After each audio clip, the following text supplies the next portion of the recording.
Hello అండి, నమస్తే. నా పేరు వికే మహాలక్ష్మి. ఇదిగోండి మా అమ్మాయి గారు ఇల్లు చికాగో దగ్గర మలైన్లో ఉంటారండి. వీళ్ళ ఇల్లు ఇదిగోండి గరాజు, కార్లు పెట్టుకునే గరాజు. ఇదేమో ఎంట్రన్స్ గుమ్మం అండి. ఈ మొక్కలను చూపిద్దామని వీడియో చేస్తున్నానండి.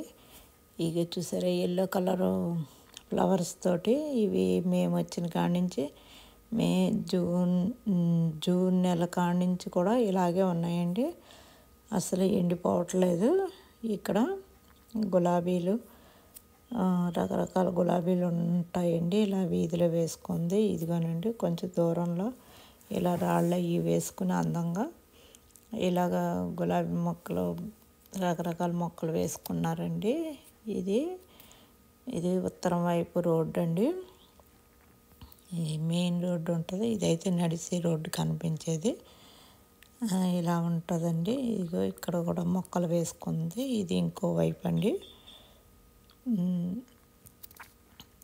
ఇక్కడ ఎక్కువ కాలం మంచే ఉంటుందండి. బాగా మంచు కురిచేస్తుంది. 4-5 నెలలు మట్టుకే ఇలాగ చల్లగా మామూలుగా ఎండగా ఉంటుందండి. ఇది ఇంకొక వైపు ఇలా ఉంటుందండి. ఇది దొడ్డి వైపు అన్నమాట అండి. ఇదిగోండి దొడ్డి వైపునైతే ఈ చిక్కుడు పాదులు, దోసపాదు, కాకరపాదు ఇవన్నీ పాదులు వచ్చేసినాయండి. ఈ పాదులు పెట్టకుండానే నిరుడది పెట్టినవి ఈ సంవత్సరం మళ్ళీ వచ్చినాయండి. ఇలా కాస్తున్నాయి. ఇదైతే సన్ఫ్లవర్ మొక్క అండి. ఇదిగోండి ఫ్లవర్స్ ఇలా పూస్తాయి. పెద్ద చెట్టులాగా అవుతుంది. చాలా మొగ్గలు అయితే చాలా ఉన్నాయండి. ఇప్పుడు ఒక పువ్వు పూసిందని తీస్తున్నారు. ఇదిగోనండి ఇవన్నీ మొక్కలు కలిసిపోయినాయి. టమాటా మొక్కలు, దోసపాదులు, చిక్కుడు పాదులు అన్నీ కలిసిపోయి ఇలా ఉన్నాయి. దోసకాయలు అయితే చాలా కాసినాయండి. చిక్కుడుకాయలు కొద్దిగానే కాసినాయి. ఇవ్వండి కుండీల్లో మెంతికూర అది వేసుకుంటున్నా. ఇది క్యాప్సికమ్ అండి. క్యాప్సికమ్ ఇంట్లోకి తీసుకొచ్చింది. విత్తనం వేస్తే అలా వచ్చింది. ఈ టమాటా మొక్క, ఈ ఏమో పచ్చిమిరప మొక్కలు అవేనండి. ఇవి అన్ని రకాలు కలిసిపోయినాయి.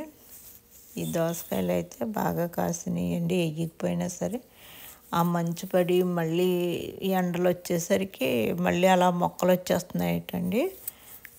బాగుంది ఇలా కాయడం అనేది. చాలా బాగుందండి. ఈగోనండి కూరలు అవిను. ఈగో పళ్ళు అయితే ఇలా దోస పళ్ళు అయితే ఇలాగ అయినాయి. చాలా ఒక ట్రిప్కి 6 కాయలు 5 కాయలు కోస్తున్నారండి. ఇదండి మొక్కలు ఇలా అయితే ఉన్నాయి. ఇగోండి దొడ్డి వైపు ల్యాండ్లో మా మనవరాలు ఆడుతుందండి. ఇది బ్యాడ్మింటన్, క్రికెట్ అదిని. ఇలాగా అక్కడ కూర్చుని మేము చూస్తూ ఉంటానండి. ఇదేనండి.